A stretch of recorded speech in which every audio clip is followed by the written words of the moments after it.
नमस्कार मित्रांनो, आनंदी या मालिकेच्या आजच्या धमाकेदार भागामध्ये आपल्याला आता पृथ्वी आनंदीच्या बाजूने उभा राहताना पाहायला दिसणार आहे. सगळं काही विसरून आनंदीसाठी त्याने युगंधरची मदत करायला तयार झालेला असतो आणि त्यानंतर मात्र युगंधरवर आरोप करणाऱ्या विद्याधरची इथे युगंधरने कॉलर पकडूनच नांगी ठेचलेली असते. हेच आपल्याला या आजच्या भागात पाहायचं आहे. त्यामुळे हा व्हिडिओ खूप इंटरेस्टिंग आहे, शेवटपर्यंत पहा. मालिकेच्या सुरुवातीला आपण पाहतो युगंधर हा आनंदीला घेऊन त्याच्या बेडरूममध्ये असतो. आरतीसुद्धा असते. आनंदीचं डोकं युगंधरच्या मांडीवर असतं. युगंधर म्हणत असतो, आनंदी तुला काही होणार नाही, मी आहे ना, हे बघ काळजी करू नकोस. आनंदी आनंदी असं म्हणत असतो.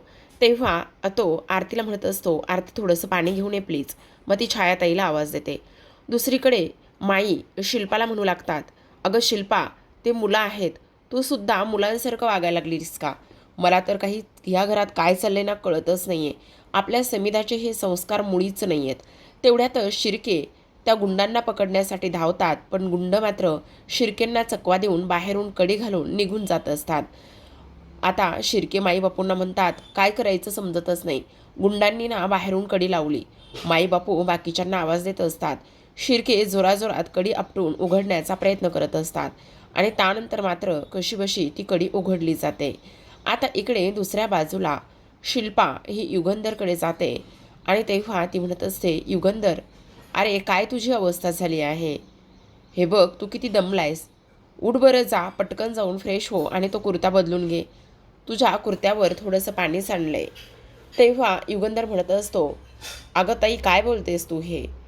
माझ्या कुर्त्यापेक्षा मला आत्ता आनंदीचा जीव फार जास्त महत्त्वाचा आहे. आनंदी माझ्यासाठी सगळं काही आहे. आणि कुर्ता काय गं, मी असले कापडं कितीही घेऊ शकतो, पण आनंदीच्या जीवावर कोणतरी उठले आणि त्याला मी एवढ्या सहजासहजी कसं काय सोडू शकतो, तेच मला काही कळत नाही आहे. अरे पण बघ ना, तू सकाळपासून काही खाल्लं नाही आहेस, किती थकलायस. हे बघ 2 घास खाऊन घे. आनंदीची काळजी घेण्यासाठी सर्वजण इथे आहेत.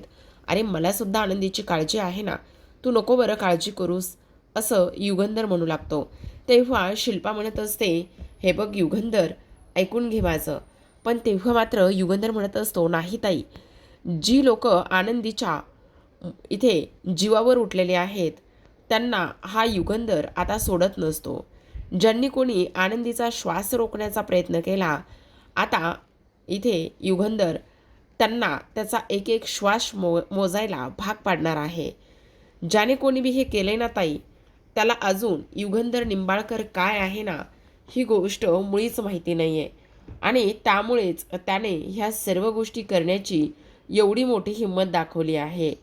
पण आता काही जरी झालं ना तरीसुद्धा इथे मी अजिबात गप्प बसणार नाही आणि त्याचबरोबर त्याला चांगलाच धडासुद्धा शिकवल्याशिवाय राहणार नाही, असं सुद्धा आता तो बोलत असतो. तेव्हा मात्र आता शिल्पा निघून जाते. मग शिल्पा निघून गेल्यानंतर इथे ही म्हणत असते, मला तर एक गोष्ट समजतच नाही आहे की तिथे किडनॅप करणाऱ्या व्यक्ती दुसऱ्या तिसऱ्या कोणीही नव्हती. तर तुम्हाला सांगू का, इथे आत्ता ती पेटी घेऊन आलेले जे गुंड होते ना, त्याच गुंडांनी इथे किडनॅप केला आहे, असं स्पष्टपणे ती बोलत असते. मग तेव्हा हा शिर्के म्हणत असतो, आरती अगदीच बरोबर बोलायली. तुम्हाला सांगू का, इथे किडनॅप करणारी व्यक्ती दुसरी तिसरी कोणी नव्हती. तर ते जे काही गुंड इथे आले होते ना, त्याच गुंडांनी इथे किडनॅप केला आहे. आरती म्हणती ते अगदीच बरोबर आहे, असं सुद्धा आता इकडे ती बोलत असते. मग आता हे सर्व काही बोलल्यानंतर इथे मात्र लगेच शिर्के म्हणत असतात, मालक साहेब, त्या आश्रमामधून आनंदीला त्या गुंडांनी किडनॅप केलं. आणि तुम्हाला एक गोष्ट सांगू का, आत्ता घरामध्ये आलेले ते गुंड तेच होते. आता मात्र ते गुंड माझ्या हातून निसटून पळून गेले आहेत. तेव्हा मात्र इथे युगंधर चिडतो आणि म्हणत असतो, काय चाललंय काय शिर्के? अहो आपल्याच घरामध्ये काही गुंड येतात आणि आपल्या घरामध्ये काही गुंड येऊन ते सरळ सरळ इथे आपल्या या घरच्या सुनेवर हात टाकतात. या घरच्या सुनेवर हात टाकून तिला ते घेऊन जाण्याचा प्रयत्न करतात, तिच्या जीवावर उठतात. हे सगळं आपल्या बाबतीत होतंय, मला तर समजतच नाही. आत्ताच्या आत्ता पोलीस स्टेशनला जा शिर्के, तुम्ही पोलीस स्टेशनला जाऊन माझा निरोप द्या. सगळीकडे नाकाबंदी झाली पाहिजे. ताबडतोब जा आणि ते गुंड इथे सापडलेच पाहिजेत. ते गुंड निसटता कामा नये, असं स्पष्टपणे आता युगंधर बोलू लागतो. दुसरीकडे आता प्रांजल चिडचिड करत असतो. प्रांजल म्हणत असतो, हे सगळं ना त्या मुलीचं मुद्दामून चाललं आहे. मुद्दामून ती नाटके करते. तिला या घरामध्ये राहून आपल्या आईची जागा मिळवायची आहे ना, त्यामुळे इकडे ती मुद्दामून करत आहे. आणि त्याचबरोबर सर्व काही होत असताना आता मात्र इकडे तो म्हणत असतो, हो, कारण मला एक गोष्ट सांग, ती स्वतः घरातून गायब झाली आणि तीच स्वतः घरातून गायब झाल्यानंतर आता ती पुन्हा त्या पेटीत येऊन इथे टपलेली आहे. मला तर हे सगळं नाटक वाटतंय. तेव्हा मात्र मिताली म्हणत असते, तू काय बोलतोयस हे सगळं नाटक आणि ह्या सगळ्या गोष्टी का बोलतोयस? हे बघ, असलं काही नाही आहे. उगाचच हे सगळं काही अजिबातच नाही आहे. तू ह्या सर्व गोष्टींचा असा विचार करू नकोस बरं. मग आता त्यावेळेला इकडे तो म्हणत असतो, कसा नको विचार करू सांग ना. मग आता पृथ्वी म्हणत असतो, मी तेच तर सांगण्याचा प्रयत्न करतोय तुला. हे बघ, तुम्ही गप्प बसा बरं. आपल्याला कोण काय करतं, कसं करतं ह्या गोष्टीशी काही एक फरक नाही किंवा काही घेणं देणंसुद्धा नाही. त्यामुळे काही झालं तरी आपण ह्या भानगडीमध्ये पडायचं नाही आहे. हे बघा, ते त्यांचा त्यांचा प्रश्न आहे ना. प्रांजल, प्लीज उगाचच नाही ते तर्कवितर्क लावू नकोस. गप्प बस. आपल्याला ह्या सगळ्या गोष्टीशी काही एक घेणं देणं नाही आणि काही झालं तरी आपण इथे कोणाशी काही बोलणार पण नाही आहोत. प्लीज तू शांत बस. काही गरज नाही. अरे दादा, पण आनंदीची अवस्था तू बघतोयस ना, असं ती मुद्दामून का आणि कशामुळे करेल? मला अजिबातच वाटत नाही की इकडे ती मुद्दामून हे सगळं काही करेल. मला तर असं वाटतंय की तिच्यासोबत नक्कीच काहीतरी झालेलं असावं. तेव्हा पृथ्वी म्हणत असतो, हे बघ, जे काही झालेलं आहे ना, त्या सर्व गोष्टींशी आपला काही संबंध आहे का? नाही आहे संबंध. मग आपल्याला ह्या सगळ्या गोष्टी बोलायच्या पण नाही येतं. काय करायचं काय आहे आपल्याला ह्या सर्व गोष्टींचं? त्यांचं त्यांचं जे काही आहे ना, ते त्यांचं बघून घेतील. आपण शांत राहायचं, समजलं? दुसरीकडे मात्र आता हा विद्याधरला खूप जास्त टेन्शन आलेलं असतं. विद्याधर म्हणू लागतो, बापरे, आता तर काही झालं ना तरी मला ही गोष्ट शलाकाला ताबडतोब फोन करून सांगावी लागणार आहे. त्यामुळे तो शलाकाला लगेचच फोन करतो आणि शलाकाला फोन करून म्हणत असतो, शलाका, काय चाललंय काय? खूप मोठा गोंधळ झालेला आहे. तुझ्या गोष्टी लक्षात येत आहेत का? शलाका म्हणत असते, काय काय झालंय काय? तेव्हा तो म्हणत असतो, अगं, त्या युगंधरने शपथ घेतली त्या गुंडांना शोधायची आणि आनंदीच्या जीवावर जो कोणी उठलाय ना, त्याला इथे धुळीस मिळवायची शपथ घेतली आहे. शलाका, काही कर, पण ते गुंड जे आहेत ना, ते गुंड इथे कोणाच्याही हाताला लागता कामा नये. समजलं का तुला? असं सुद्धा आता इकडे तो बोलत असतो. तेव्हा शलाका म्हणत असते, वेड आहेस का? ते गुंड आता काय करायचं मला तर समजतच नाही आहे. तेव्हा तो म्हणत असतो, तेच तर मी इथे सांगण्याचा प्रयत्न करतो. काही झालं ना तरीसुद्धा ते गुंड मात्र इथे पकडता कामा नये. त्यांना ताबडतोब शहराबाहेर पाठवायला सांग, असं आता इकडे तो बोलू लागतो. दुसरीकडे आनंदी फार घाबरलेली असते. एवढी घाबरलेली असते की काही विचारूच नका. शुद्धीवर आलेली नसते आणखी, पण मध्येच आरडाओरडा कांगावा करून रडण्याचं काम करत असते. आणि ह्या सर्व गोष्टी आता इकडे आरती आणि युगंधर पाहू लागतात. ते दोघेही जण तिला पूर्णतः समजवण्याचा प्रयत्न करत असतात. म्हणत असतात, आनंदी, आनंदी, काळजी करू नकोस. सगळं काही व्यवस्थित होणार आहे. प्लीज प्लीज तू शांत बस ना आनंदी. पण आनंदी मात्र अजिबातच शांत बसत नसते. म्हणत असते, मला सोडा, मला सोडा. मी काही केलेलं नाही आहे. प्लीज प्लीज मला सोडा ना. प्लीज मला सोडा ना. हे बघा, शांत बसा ना. नका ना, नका ना मला पकडून घेऊन जाऊ. तेव्हा युगंधर आणि त्याचबरोबर इथे आरती हे दोघेही जण तिला म्हणत असतात, हे बघ, तू काळजी करू नकोस. काही जरी झालं ना तरीसुद्धा इथे ह्या सगळ्या गोष्टी तुझ्यासोबत काही होणार नाही आहेत. तुला काळजी वगैरे करण्याची अजिबातच गरज नाही, असं सुद्धा आता इकडे ते बोलत असतात. मग आता हे सर्व काही बोलल्यानंतर इथे हा युगंधर म्हणत असतो, आता आनंदीची ही अवस्था मला पाहवत नाही आहे, असं म्हणून तो उठून बाहेर जातो. जेव्हा बाहेर जातो त्यावेळेला आरतीला तिथे बसायला तो सांगत असतो आणि आनंदीकडे लक्ष देण्यासाठी सुद्धा तो इथे बोलत असतो आणि बाहेर निघून जातो. जेव्हा तो बाहेर निघून जातो त्यावेळेला मात्र इथे तो शिर्केला कॉल करत असतो. शिर्केला म्हणत असतो, काय झालं? पोलीस कंप्लेंट केली का? पोलीस काय म्हणाले? तेव्हा शिर्के म्हणत असतात, मालक साहेब, खूप मोठा प्रॉब्लेम झाला आहे. कसला प्रॉब्लेम झाला आहे? अहो, पोलीस म्हणतायत तुम्ही त्या गुंडांचं वर्णन आम्हाला सांगा, मग आम्ही त्या गुंडांना पकडू शकतो. असं कसं आम्ही गुंडांना पकडणार? बरं ठीक आहे, आम्ही पकडण्याचा प्रयत्न एक वेळा करू, पण ती गुंड लगेच थोडी ना हाती लागणार आहेत आमच्या, असं पोलिसांचं म्हणणं आहे. आणि मालक साहेब तुम्हाला सांगू, इथे पोलिसांनी हे सर्व प्रश्न मला विचारल्यानंतर ना मला कोणत्याही प्रश्नांची उत्तरं देता नाही आली. कारण मालक साहेब तुम्हाला एक गोष्ट सांगतो, ना मी त्या गुंडांना पाहिलंय ना तुम्ही त्या गुंडांना पाहिलंय. त्या गुंडांनी स्वतःचा चेहरा खूप जास्त व्यवस्थित पद्धतीने कव्हर केलेला होता, त्यामुळे त्या गुंडांना धड पाहताच नाही आलं. मालक साहेब आता काय करावं ना मला ते समजतच नाही. आता मात्र इथे युगंधर चिडलेला असतो. युगंधर म्हणत असतो, काय चाललंय काय शिर्के? अहो, गुंड आपल्या घरातून येऊन हे सगळं काही करताय आणि त्यानंतर आपल्याला पुरावे द्यावे लागतात. हे बघा, मला काहीच ऐकायचं नाही. सगळे CCTV फुटेज चेक करा, नाकाबंदी करा, पण ते गुंड काही करून मला माझ्यासमोर हजर हवीत, असं स्पष्टपणे युगंधर म्हणत असतो. पोचलं का शिर्के? तेव्हा शिर्के म्हणत असतात, हो मालक साहेब पोचलं, तुम्ही नका काळजी करू, आता मला काय करायचं आहे ते मी करतो, असं म्हणून फोन ठेवला जातो. दुसरीकडे आता माई बापू इथे युगंधरकडे आलेले असतात आणि युगंधरला म्हणत असतात, युगंधर तुला सांगू का, आम्ही घरामध्ये सर्वांना विचारून झाले बघ की त्या गुंडांचा चेहरा कोणी पाहिलाय का. नौकर वर्गांना विचारून झालं, आम्ही स्वतः आठवून पाहिलं, पण कोणीही त्या गुंडांचा चेहरा फारसा नीट पाहिला नाहीये. काय करायचं ना ते समजतच नाहीये. हे बघ युगंधर, मला असं वाटतंय की मुलं फक्त विचारायची राहिली आहेत, पण मुलांना जर आम्ही विचारायला गेलो तर मुलं थोडी ना आम्हाला काही सांगणार आहेत. म्हणून मला असं वाटतंय की एकदा मुलांना तू विचारून बघ. जर तू विचारलंस आणि मुलांनी कोणी जर कोणापैकी तो चेहरा गुंडांचा पाहिला असेल तर नक्कीच मदत होऊ शकते, असं माई बोलू लागतात. तेव्हा मात्र लगेचच आता इकडे हा युगंधर म्हणत असतो, ठीक आहे, काही काळजी करण्याची गरज नाही, पण मुलं ह्या सगळ्या प्रश्नांची उत्तरं देतील की नाही हा प्रश्न आहे. मग युगंधर म्हणत असतो, आनंदीच्या जीवावर उठलेल्या गुंडांना शोधण्यासाठी आणि त्याचबरोबर तिला न्याय मिळवून देण्यासाठी मला मुलांसमोर हात जोडावे लागले तरीसुद्धा मी ते हात जोडू शकतो. मला फक्त आता आनंदीला न्याय मिळवून द्यायचा आहे आणि आनंदीच्या जीवावर कोण उठला आहे हे मला पाहायचे. त्यामुळे तुम्ही अजिबातच काळजी करू नका, मी मुलांकडे जाईल आणि त्यांच्यासमोर हात जोडेल.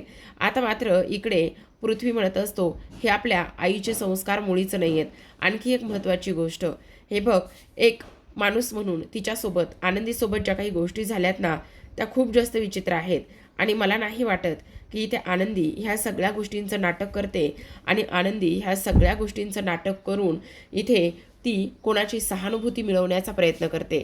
मला असं मुळीच वाटत नाही, असं स्पष्टपणे आता इकडे तो बोलत असतो. मग आता हे सर्व काही बोलल्यानंतर आपण पाहतो इकडे आता पृथ्वी म्हणत असतो, पण दादा दादा हे बघ, आपल्याला काही एक घेणं देणं नाही. तेवढ्यातच युगंधर तिथे जातो. युगंधर गेल्यानंतर म्हणत असतो, मला मुलांनो तुमची मदत हवी आहे, त्या गुंडांना शोधण्यासाठी पृथ्वी मला तुझी मदत हवी. तेव्हा मात्र आता इकडे प्रांजल म्हणत असतो, अजिबातच नाही युगंधर निंबाळकर, तुम्हाला दादा मदत करणार नाही. आमचा आणि तुमचा काही एक संबंध नाही. तुम्हाला जे काही त्या आनंदीसाठी करायचं आहे ना ते तुमचं तुम्ही करा, पण दादाने स्पष्टपणे इकडे तुम्हाला मदत न करण्यासाठी सांगितलं आहे, त्यामुळे तुम्ही इथून निघून गेलात तरीसुद्धा चालेल. तेव्हा युगंधर म्हणत असतो, मी तुझ्याशी नाही तर पृथ्वीशी बोलत आहे. हे बघ पृथ्वी, त्या गुंडांना शोधण्यासाठी मला मदत कर आणि काही झालं ना तरीसुद्धा इकडे एक गोष्ट कर. हे बघ, आता आनंदीला न्याय मिळवून देणं फार गरजेचं आहे. हे सगळं कुणी केलंय, काय केलंय हे सगळं शोधणंसुद्धा फार गरजेचं आहे. मी काय म्हणतोय ते एकदा ऐकून तरी घे. त्यावेळेला मात्र इकडे त्या गुंडांचा चेहरा जर पाहिला असेल तर प्लीज मला सांग, कारण ह्या सर्व गोष्टींची मदत होईल, असं सुद्धा तो बोलत असतो. आणि त्यानंतर मात्र प्रांजल म्हणत असतो, नाही म्हणून सांगितलं ना, तुम्हाला कोणीही आणि कसलीही मदत करणार नाही. मग तेवढ्यातच पृथ्वीला आठवतं की त्याने त्या गुंडांचा चेहरा अगदी स्पष्टपणे पाहिला होता. मग इकडे तो म्हणत असतो, ठीक आहे, तुला जर मदत करायची असेल तर कर, नसेल करायची तर नाही केली तरीसुद्धा चालेल, असं सुद्धा आता इकडे तो बोलत असतो. मग आता हे सर्व काही बोलल्यानंतर आपण पाहतो इकडे आता दुसऱ्या बाजूला सगळ्यात महत्त्वाची गोष्ट म्हणजे की युगंधर निघून जात असताना पृथ्वी म्हणू लागतो, एक मिनिट, मी त्या गुंडांना पाहिलं आहे, मी त्या गुंडांचा चेहरा पाहिला आहे आणि मी तुम्हाला मदत करायला तयार आहे, असं म्हटल्याबरोबर आता युगंधरला आनंद झालेला असतो. अरे दादा, पण तू काय करतोयस हे? काय गरज काय आहे? ती मुलगी आपल्या आपल्या आईची जागा घ्यायला इथे आलेली आहे आणि ती मुलगी जर आपल्या आईची जागा घ्यायला इथे आलेली आहे तर तू ह्यांना हे सगळं करण्यासाठी का मदत करतोयस? काही संबंध काय आहे? त्यावर पृथ्वी म्हणत असतो, हे बघ तुला एक गोष्ट सांगतो, आपल्याला तर आनंदीला आपल्या आईची जागा घेऊच द्यायची नाही आहे. पण एक माणूस म्हणून आज तिला न्याय मिळवून देण्यासाठी मी माझी माणुसकी सोडणार नाही आहे. एक स्त्री आणि त्या स्त्रीला मदत करण्यासाठी मी ह्या सगळ्या गोष्टी करायला तयार आहे. हे बघ प्रांजल, आपला राग आणि हे सगळं काही बाजूला ठेवूया आणि तेव्हा इथे तिला मदत करावीच लागणार आहे. कारण त्या गुंडांचा चेहरा स्पष्टपणे मी पाहिला आहे. असं आता इकडे तो बोलू लागलेला असतो. मग आता हे सगळं काही बोलल्यानंतर इथे युगंधरला फार आनंद होतो. अरे दादा, पण तू वेडा आहेस का? ह्या सगळ्या गोष्टी करण्याची काय गरज आहे सांग बरं? काही गरज नाही आहे दादा. हे बघ, नको हे सगळं काही करायला आपल्याला. कारण इकडे त्या त्या मुलीने आपल्या आईची जागा घेण्याचा प्रयत्न केला होता. मग आपण ह्या सर्व गोष्टी का आणि कशामुळे करतोय? काय संबंध काय आहे? तेव्हा मात्र पृथ्वी प्रांजला शांत करत असतो आणि म्हणत असतो, तुझं काय चाललंय नेमकं? तू असा का वागतोस? मला कळतच नाही आहे. हे बघ, जरा गप्प बसणार आहेस का? हे बघ, काही झालं तरीसुद्धा एक गोष्ट मात्र नीट ध्यानात ठेव. इथे आपण आपली माणुसकी अजिबातच विसरलेलो नाही आहोत. आणि त्याहूनही सगळ्यात महत्त्वाची गोष्ट पृथ्वी हे बघ प्रांजल, आपल्या आईने मुळात आपल्याला हे संस्कारच दिलेले नाही आहेत. त्यामुळे तू ह्या सगळ्या गोष्टी अजिबातच बोलू नकोस किंवा सांगू नकोस, असं सुद्धा आता इकडे तो बोलत असतो. तेव्हा प्रांजल म्हणत असतो, ठीक आहे, तुला जे काही करायचं आहे ना ते कर, पण मला मात्र हे अजिबातच पटलेलं नाही. तेव्हा पृथ्वी हे सगळं काही बोलल्याबरोबर आता युगंधरला हीच अपेक्षा असते.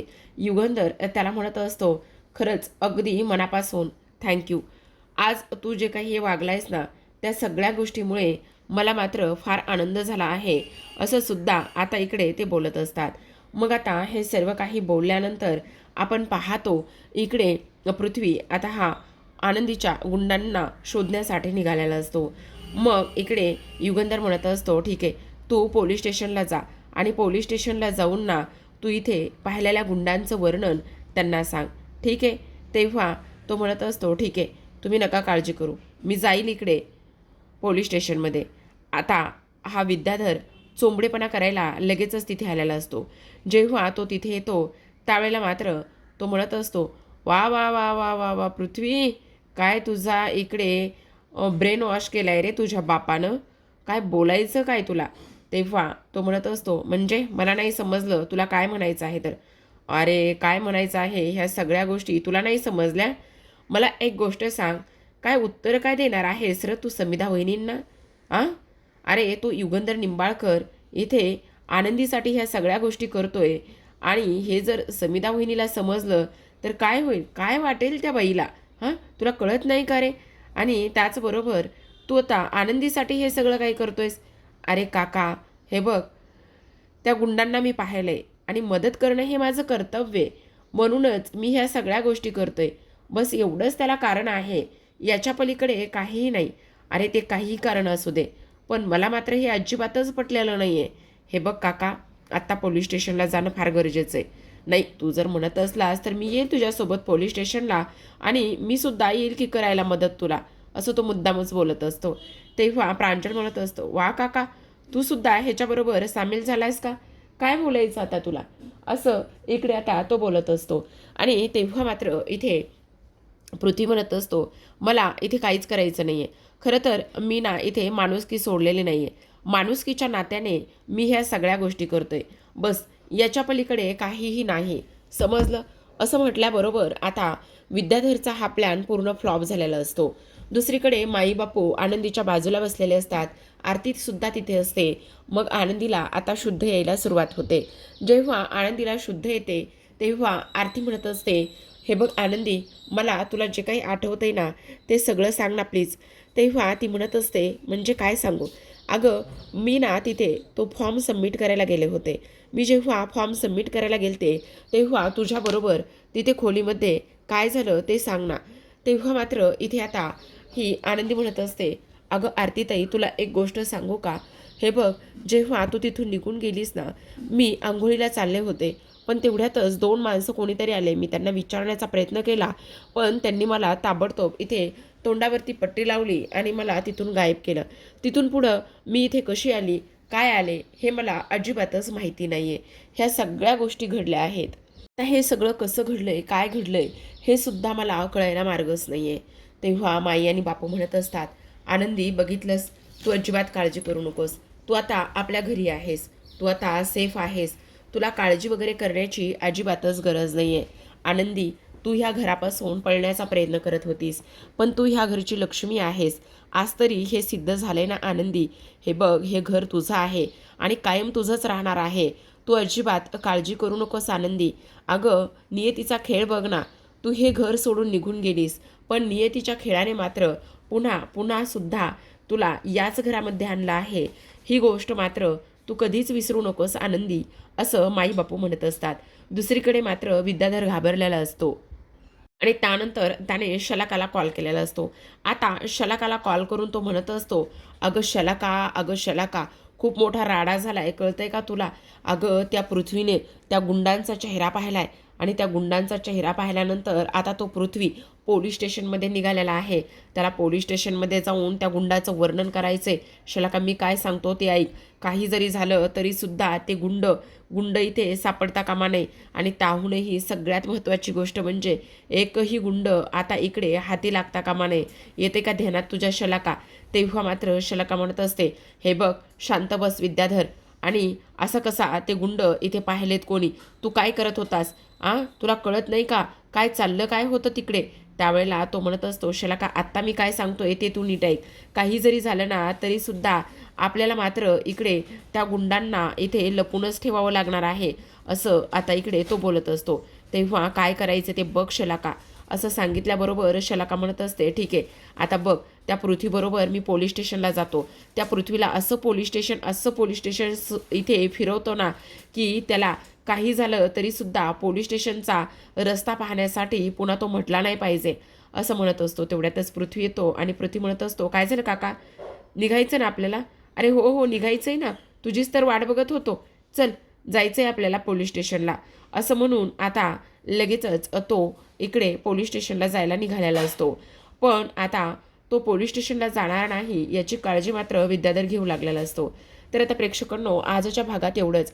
उद्याचा भाग नक्की एन्जॉय कराल बरं का, कारण उद्याच्या भागामध्ये ना शेवटी पृथ्वीने जीवाचं रान करत जीवावर उदार होत त्या 2 गुंडांना पकडलेलं असतं आणि त्या 2 गुंडांना पकडल्यानंतर आता पृथ्वी म्हणत असतो, तुमची हे सगळं काही करण्याची हिंमत कशी झाली? तुम्ही समजता कोण स्वतःला? तुम्ही आहात कोण? त्याचबरोबर हे सगळं काही कसं काय करू शकता तुम्ही? बोला ना, बोला. काय केलं तुम्ही? तुम्ही आनंदीच्या जीवावर उठलात. आता मी तुम्हाला सोडत नसतो, असं सुद्धा तो बोलतो. तेवढ्यातच आता विद्याधर तिथे आलेला असतो आणि विद्याधर मात्र पृथ्वीच्या डोक्यामध्ये जोरातच काठी मारतो. पृथ्वी मात्र तिथेच बेशुद्ध होऊन पडलेला असतो. दुसरीकडे जेव्हा हे सगळेजण घरी येतात त्यावेळेला मात्र आता युगंधर म्हणत असतो, मला तर ह्या विद्याधरवर संशय आहे. आनंदीला गायब करण्यामध्ये इथे दुसरी तिसरी व्यक्ती कोणी नाही, तर ती फक्त आणि फक्त इथे विद्याधर आहे, असं सुद्धा इथे स्पष्टपणे तो बोलत असतो. तेव्हा मात्र आता इकडे हा विद्याधर लांडगा म्हणत असतो, ए दादा, अरे काय चाललंय तुझं? तू काही बोलशील आणि मी ऐकून घेईल? अरे तुलाच तुझी बायको सांभाळता नाही आली आणि तू मात्र माझ्यावर असे आरोप करतोस? तुझी हिंमत कशी झाली मला हे सगळं काही बोलायची? तू समजतोस कोण स्वतःला? असं सुद्धा आता इकडे तो बोलतो. मग तेवढ्यातच आता ह्या युगंधरला राग आलेला असतो. युगंधर म्हणत असतो, विद्याधर, सोडत असतो मी तुला, कळलं का? असं म्हणून युगंधरने विद्याधरची कॉलर पकडलेली असते आणि कॉलर पकडूनच त्याला जाब विचारण्याचं काम इथे तो करत असतो. तेव्हा मात्र इथे हा लांडगा विद्याधर सुद्धा युगंधरची कॉलर पकडतो आणि त्याला म्हणत असतो, दादा दादा. मग तेव्हा सर्वजण त्या दोघांना सुद्धा अडवण्याचा पूर्ण प्रयत्न करत असतात. आनंदीला तर हे सर्व पाहून धक्काच बसलेला असतो. तर प्रेक्षकांनो, पाहत राहा आनंदी.